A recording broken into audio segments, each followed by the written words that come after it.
Hello student, मैं विक्रांत त्यागी एक बार फिर से आप सभी का स्वागत करता हूं आपके अपने यूट्यूब चैनल पर।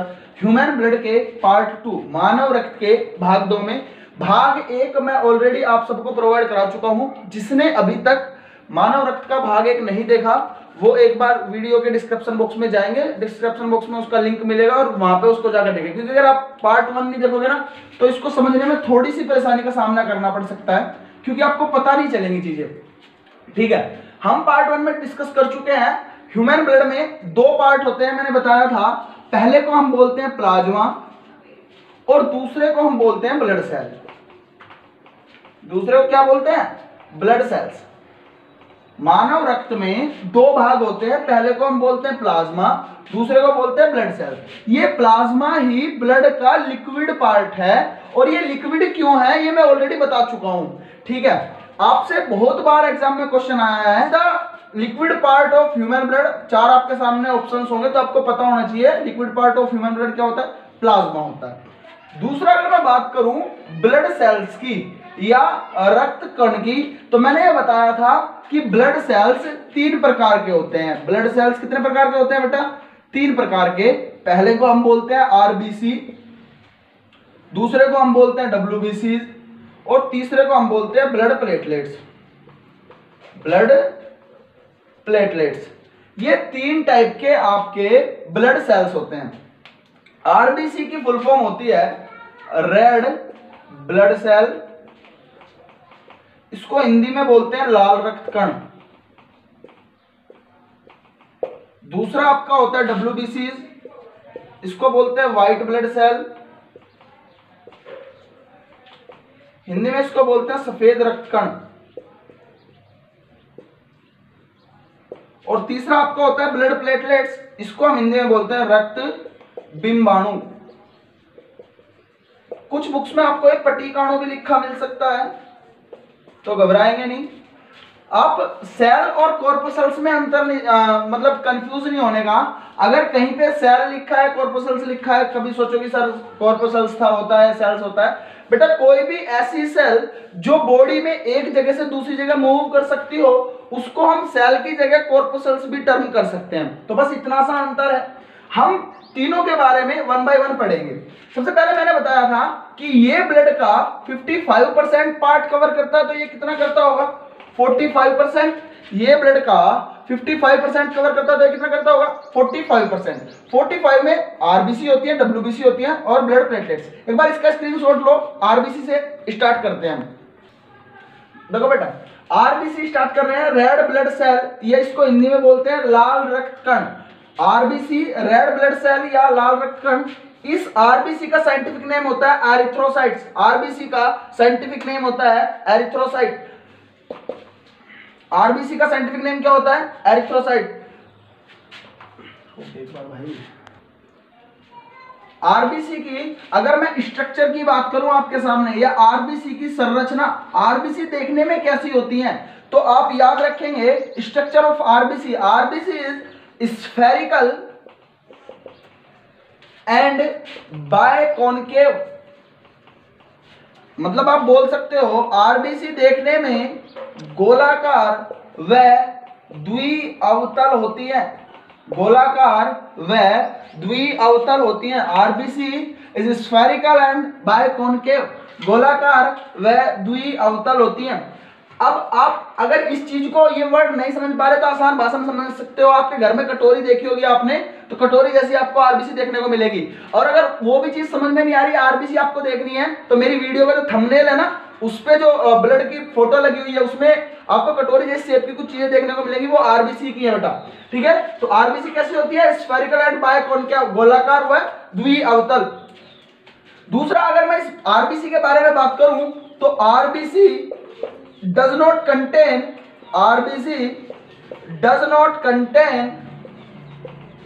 any nucleus, या आप हिंदी में बोल सकते हो लाल रक्त कण में केंद्रक का अभाव होता है। लेकिन ये किसके लाल रक्त कण में? तो याद रखेंगे मैमल्स के। मैमल्स या स्तनधारी स्तनधारियों की, नोट करके लिख लेंगे, स्तनधारियों की आरबीसी में केंद्रक नहीं पाया जाता। स्तनधारियों की आरबीसी में केंद्रक नहीं पाया जाता। स्तनधारी क्या होते हैं? स्तनधारी को अगर आप डायरेक्टली याद रखना चाहो तो स्तनधारी का मतलब है सीधी सी भाषा में ऐसे इस पृथ्वी पर मौजूद ऐसे जीव जो अपने बच्चे को दूध पिलाते हो, या ऐसे इस पृथ्वी पर मौजूद ऐसे जीव जो डायरेक्ट बच्चे को जन्म देते हो, अंडे को जन्म ना देते हो। तो जितने भी स्तनधारी हैं उनकी आरबीसी में केंद्रक नहीं पाया जाता, लेकिन इसका एक एक्सेप्शन है, इसका एक एक्सेप्शन है, अपवाद है। और आप हमेशा सोचो कि एग्जाम में जो क्वेश्चन बनता है वो अपवाद से ही बनेगा। तो अपवाद याद रखेंगे कि कैमल एंड लामा, ऊंट और लामा, नोट करके लिखेंगे, camel and llama contain nucleus in their RBCs, या nucleus is present camel and llama RBCs. लिख लेंगे ऊंट और लामा की आरबीसी में, ऊंट और लामा की आरबीसीज में केंद्रक पाया जाता है। ऊंट व लामा की आरबीसी में केंद्रक पाया जाता है। एक बार यहां तक का स्क्रीनशॉट लेंगे। कैमल और लामा, मैंने जो एक्सेप्शन बताए थे आपको, जिनकी आरबीसीज में केंद्रक पाया जाता है। तो कैमल के बारे में तो आप सब जानते होंगे, ऊंट, रेगिस्तान का जहाज बोला जाता है। दूसरा मैं डिस्कस कर रहा हूं लामा के बारे में। लामा क्या है? एक टाइप का, एक प्रकार का एनिमल है, भारत के ठंडे प्रदेशों में पाया जाता है, ठंडे प्रदेशों में पाया जाता है। आप में से मेरे कुछ ऐसे विद्यार्थी जो जम्मू कश्मीर या वैष्णो देवी कभी अगर उन्हें जाने का अवसर हुआ हो तो वहां पे उन्होंने ये देखा है। जिन्होंने नहीं देखा यहाँ पे देख लेंगे, ये जो आपको पिक्चर दिखाई दे रही है ये लामा की पिक्चर है। और कुछ ऐसे स्टूडेंट हैं जो जम्मू कश्मीर में ड्यूटी कर रहे हैं, तो उनको तो कोई दिक्कत नहीं है, वो तो देखते रहते होंगे ना। तो इसका लामा का यूज जो हमारे यहाँ नॉर्थ इंडिया में डंकी का यूज है ना, डंकी का जो हमारे यहाँ नॉर्थ इंडिया में डंकी का यूज है, ये जिस तरीके से हम यहाँ पे डंकी को यूज करते हैं वैसे ही J&K या भारत के जहां जिन प्रदेशों में लामा पाया जाता है वहां पे लामा का यूज करते हैं। जम्मू कश्मीर में तो स्पेशली इसका यूज ऊंचाइयों पे, पहाड़ों पे या थोड़ा सा सामान वगैरह चढ़ाने में किया जाता है। तो इतनी बात आप याद रखेंगे। ये ऊंट और लामा के बारे में थोड़ी सी चीजें थी। लामा की पिक्चर मैंने लगा दी है, आप देख लेंगे, ठीक है। दूसरा, अब अगर मैं बात करूं आरबीसी की फॉर्मेशन की, तो आप याद रखेंगे RBC formed in bone marrow. RBC की उत्पत्ति अस्थि मज्जा में होती है। RBC formed in bone marrow, RBC की उत्पत्ति अस्थि मज्जा में होती है। नेक्स्ट, अगर मैं बात करूं ये अस्थि मज्जा क्या होता है, बोन मैरो क्या होता है, बोन मैरो। तो बोन मैरो आपकी हड्डियों के बीच का, आपके शरीर की जो मजबूत हड्डियां हैं उसके ऊपर मांस की एक परत पाई जाती है। शरीर की मजबूत हड्डियों के ऊपर मांस की एक परत पाई जाती है जिसको आप क्या बोलते हो, बोन मैरो या अस्थि मज्जा बोलते हो। होता क्या है कि ये आपके शरीर में हड्डियों को मजबूती प्रदान करता है और यहीं से ब्लड और ब्लड के अदर कंपोनेंट जो भी हैं वो यहीं पे बनते हैं बोन मैरो में। अब ये बोन मैरो आपको शरीर में सबसे ज्यादा कहां पे देखने को मिल सकता है, तो आपके शरीर में एक बोन पाई जाती है फीमर नाम की।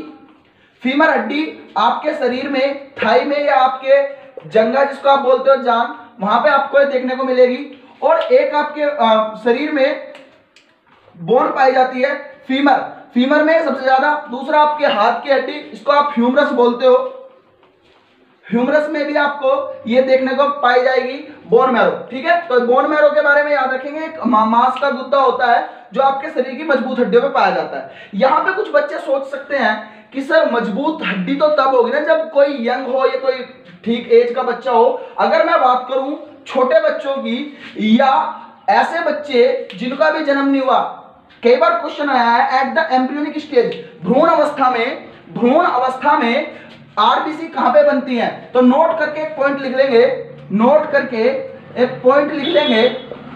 करके यहां से एक पॉइंट लिखेंगे, at the embryonic stage, at the embryonic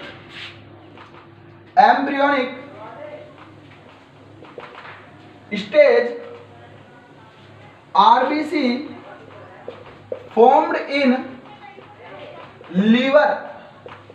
भ्रूण अवस्था में आरबीसी का निर्माण लीवर या यकृत बोलते हैं इसको हिंदी में, यकृत में होता है। भ्रूण अवस्था में आरबीसी का निर्माण लीवर या यकृत में होता है। अगर मैं बात करूं इस आरबीसी के जीवन काल की, आरबीसी का लाइफ स्पैन ऑफ आरबीसी का जीवन काल 120 दिन 120 डेज। आरबीसी का जीवन काल 120 दिन होता है। आरबीसी का जीवन काल 120 दिन होता है। अब 120 दिन के बाद ये आरबीसी खत्म होती होंगी, तो आरबीसी का जो अब लिखेंगे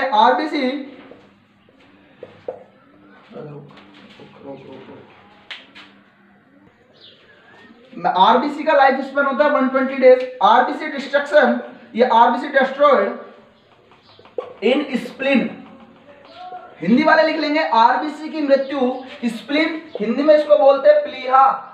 आरबीसी की मृत्यु स्प्लीन या प्लीहा में होती है। आरबीसी की मृत्यु स्प्लीन या प्लीहा में होती है। नोट करके एक वेरी इंपॉर्टेंट क्वेश्चन लिख लेंगे, पता नहीं बहुत बार एग्जाम में आया हुआ है, इंपॉर्टेंट करके क्वेश्चन लिख लेंगे। ग्रेवयार्ड ऑफ आरबीसी, आरबीसी की कब्र या आरबीसी का कब्रिस्तान किसको कहा जाता है, तो वो याद रखेंगे आप, स्प्लीन लिख लेंगे हिंदी मीडियम नोट करके। प्लीहा को आरबीसी का कब्रिस्तान भी कहा जाता है, प्लीहा को आरबीसी का कब्रिस्तान भी कहा जाता है। Graveyard of RBC is called spleen, ये spleen is called grave of RBC. ठीक है, एक बार इसका स्क्रीनशॉट लेंगे, एक बार यहां तक का स्क्रीनशॉट लेंगे। नेक्स्ट लिखेंगे RBC contain haemoglobin, Hindi medium लिख लेंगे। आरबीसी में हीमोग्लोबिन नामक तत्व पाया जाता है, हीमोग्लोबिन पाया जाता है। Next point, due to the presence of hemoglobin, the color of blood is red। Haemoglobin की उपस्थिति के कारण ही मानव के रक्त का रंग लाल होता है, मानव के रक्त का रंग लाल होता है। नेक्स्ट, हीमोग्लोबिन में लोह तत्व पाया जाता है, हीमोग्लोबिन में लोह तत्व पाया जाता है। इंग्लिश मीडियम लिख सकते हैं haemoglobin contain iron, haemoglobin contain iron. एक बार इसका स्क्रीनशॉट लेंगे। नेक्स्ट लिखेंगे फंक्शंस ऑफ आरबीसी या आरबीसी के कार्य। तो इसका मेन जो कार्य है to carry oxygen for all cells of the body and bring back CO2 लिख लेंगे। आरबीसी का मुख्य कार्य शरीर की सभी कोशिकाओं तक ऑक्सीजन को पहुंचाना और कार्बन डाइऑक्साइड को वापस लाना है, देखो हीमोग्लोबिन में अगर मैं आपको बताऊं, हीमोग्लोबिन या आरबीसी या विटामिन B6, B9, B12 या आयरन, ये सब कंपाउंड आपकी बॉडी में, आपके ब्लड में पाए जाते हैं। तो अगर आपके शरीर में इनमें से किसी भी चीज की कमी होती है, आपकी बॉडी में अगर इनमें से किसी भी चीज की कमी होती है तो आपको एक डिजीज हो जाती है, इसका क्या नाम है, एनीमिया। एनीमिया, तो नोट करके लिख लेंगे, नोट करके लिख लेंगे, anaemia disease is caused, anaemia disease is caused due to the